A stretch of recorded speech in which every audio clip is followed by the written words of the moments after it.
पहाटेचे वाजलेले आहेत 5 आणि सगळ्यांना शुभ सकाळ। तर मी आहे सध्या गावाकडे आणि मी बाहेर चालण्यासाठी आले। इतकं सुंदर वातावरण आहे ना, सगळे झोपलेत, कोण उठलं नाही, मी एकटीच उठून बाहेर आले आहे अलार्म वाजल्यानंतर।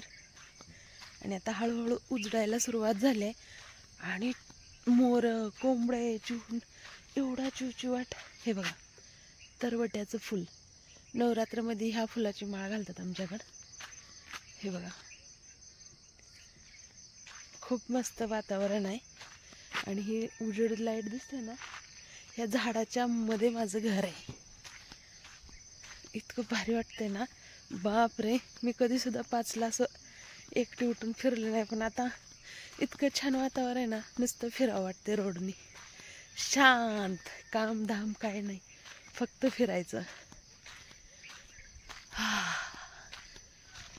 हे आमच्या घराच्या जवळला ही कॅनल आणि हा वाट रोड आमचा। मोर बघा ना,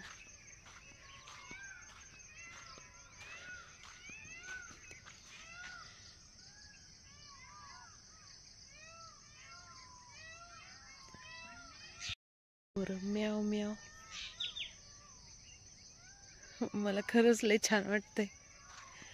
आणि रात्री मी डोक्याची चंपी करून घेतली होती, राधा आलती ना, गरम तेल करून तिच्याकडून छान अशी गाढ झोप लागली, दिवाळीचा पूर्ण थकवाच गेला। मोर, ही वाट आहे, इकडून ही डायरेक्ट घराकडं आणि इकडून ही वाट आहे, इकडून ही डायरेक्ट घराकडं। तर आम्ही इकडं गेलो तरी डांबरी रोडला जातो आणि इकडं गेलो तरी डांबरी रोडला जातो। आणि ही माझं सुंदरसं घर, जे की ह्या घराला 2008ला बांधलेलं आहे। मी लग्न होऊन आले 16ला, पण माझ्या लग्नाच्या अगोदर 10 वर्ष बांधलेलं आहे। हा लिंबाचं झाड दिसतोय ना, ही खूप जुनं आहे आणि आमच्या शेतातलं सगळ्यात मोठं झाड हेच आहे, लय उंच आहे। हे बघा, आणि रोडलाच आहे आणि ह्या बाजूला आमची बाग ना। सकाळ सकाळी चालताना असं फील होते कुठं तर आपण थंड हवेच्या ठिकाणी आलोय, पण हे फक्त सीझन पुरतंच आहे। उन्हाळ्यामध्ये ना आमच्या एवढा बेकार उन्हाळा कुठंच नसतो, कारण पाणी खूप कमी आहे इकडं, दुष्काळी भाग म्हणून ओळखला जातो। पण ह्या सीझनला लय भारी। तुम्हाला बॅक कॅमेऱ्याने मी आभाळ कसं दाखवते बघा। हे आपलं घर, इथं घर आहे, हे लिंबाचं झाड आणि हे असं आभाळ बघा ना, पहाट पहाट।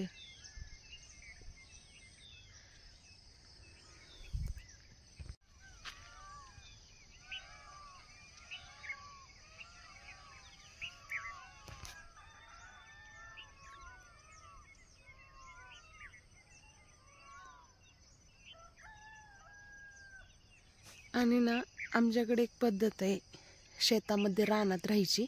प्रत्येकाच्या शेतात एक घर, हे बघा इथं आमचं आहे, परत हे इथे एक तुम्हाला दिसतंय, त्याच्या पलीकडे एक आहे, परत इकडं लाईट लागली आहे ना, हे बघा इथे एक आहे, आणि इकडं तुम्हाला जिथं जिथं लाईटी दिसत आहेत ना, ही प्रत्येक जस्त्याच्या रानामध्ये जस्त्याचे घरं। अशीच पद्धत आहे पश्चिम महाराष्ट्रामध्ये। हे बघा ना गवत, आणि छान असं यावर दवबिंदू गोळा झालेत। ते हे आमच्या बांधाचं गवत आहे।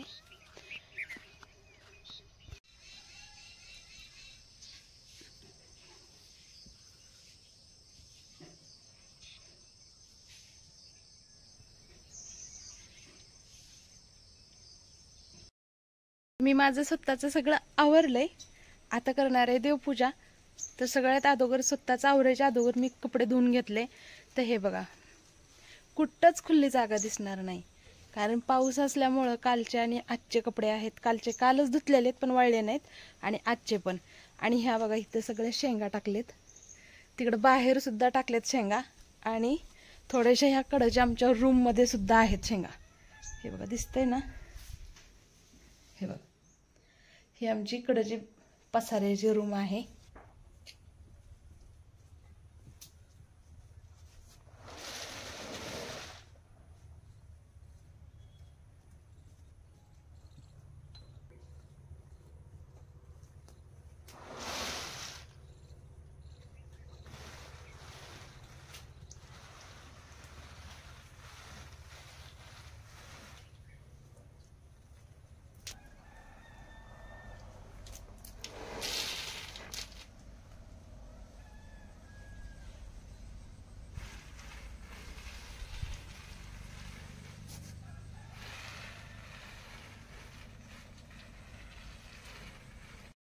तर छान असं ऊन पडले म्हणून थोड्या शेंगा होत्या उन्हाला घालायच्या, ते घातल्या.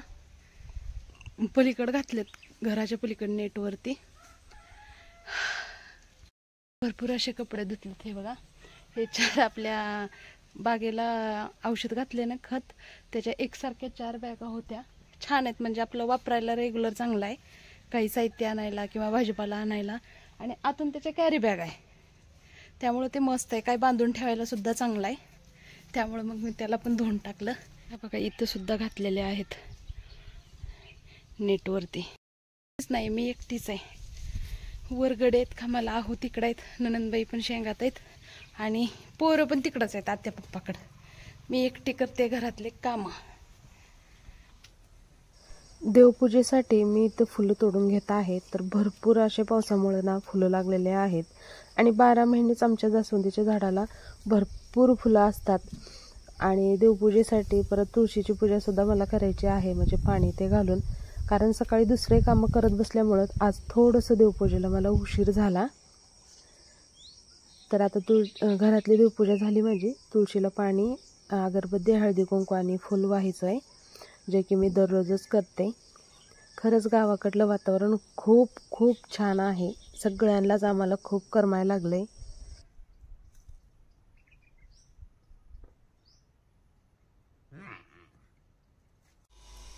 आपल्या शेतातल्या घरची देवपूजा बघा, किती छान असं रांगोळी, फुलं छान गजबजून दिसतंय. बाहेरली सगळी कामं झाल्यानंतर आता मी स्वयंपाकाला लागले. काल गुरुवार होता, गुरुवारमधून ना बाजारातून होणी दोडका आणला होता.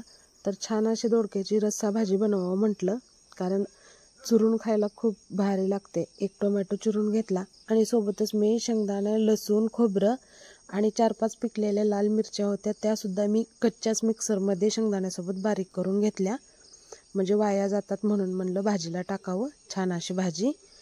हे बघा, हे मसाले मी त्यामध्ये टाकून घेतलेले आहेत. लगेच मी सुरुवात केली चपात्या बनवण्यासाठी. तर मोठ्या पोलपाट भरून तव्यावर टाकल्यानंतर तवासुद्धा गच्च भरत होता. अशा जाड जाड मोठ्या चपात्या करून घेतल्या गहूस, कारण दिवसभर चांगल्या राहतात म्हणून.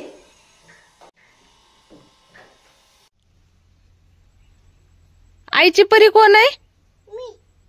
आईची परी तिथं बसून शेंगा खाते का शेंगाची माती खाते? खरं खरं सांगायचं, परी खोटं बोलत नसते. माती खाते ना तू? हो हो म्हणते. आणि शेंगा बघा, आमच्या शेंगाला लागलेली ही चिवचिव चिमणी आहे. नाही, खाली बसलेली चिमणी खाते, चिवचिव चिमणी. पावसानं आमची इतकी मजा घेतली ना, काय विचारू नका. हे बघा सामोन्या लेकरू दमले शेंगा भरू लागून मला. पिलू माझं दमून दमून थकून गेलाय. सीताफळ खायचं होतं ना, काय झालं तुम्हाला? आज पप्पासोबत कटिंग करायला जावं. बरं, काय अवतार झालाय केसाचा, गरलनी केस. तू आत भरून ठेव तू शेंगा. बरं ठेवा, जावा. हा, पिशवी भरून ठेवू.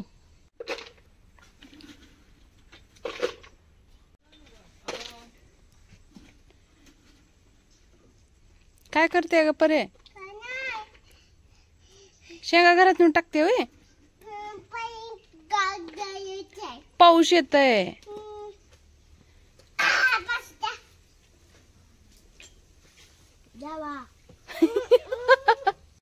आपला डेली ब्लॉग आणि मिनी ब्लॉग अपलोड करायसाठी मी रोडला आले. इथं यावं लागतं मला, इथे येऊन थांबावं लागतं. असं रोडला फिरलं ना मग जरा लवकर अपलोड होतो. आणि आपलं घर पाठीमागं खूप गावाकडं नेट मला परेशान करते. आणि ना दिवसभर आबाळ, मित्र आहे शेंगा वाळायला घालून आणि काढून बेजार झाली. कडक ऊन पडलं का एक मन म्हणते की बाई छान ऊन पडले, वाळायला घालावं. घातलं की असं घातलं की असं पाऊस येते 15-20 मिनिटात. आता मी टाकल्याच घरात नेऊन.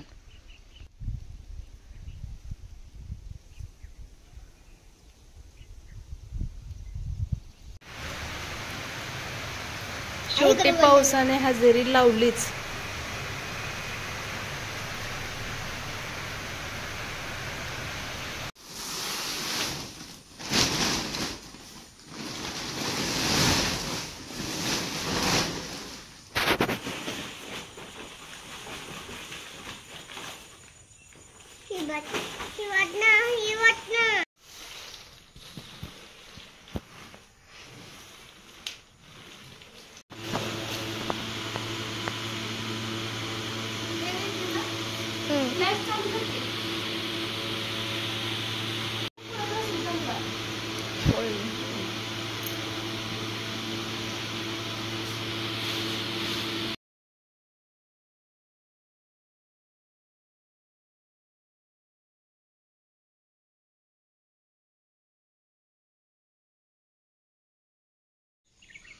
पोट भरून जेवण केल्यानंतर खेळायला बाहेर पडलेत आता.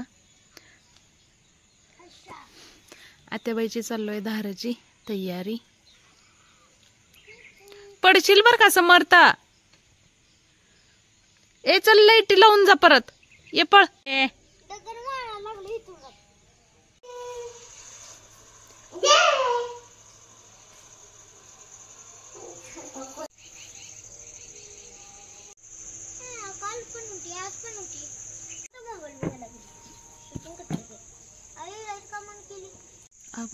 आभाळ बघा की कसलं झालंय. आभाळ बघा.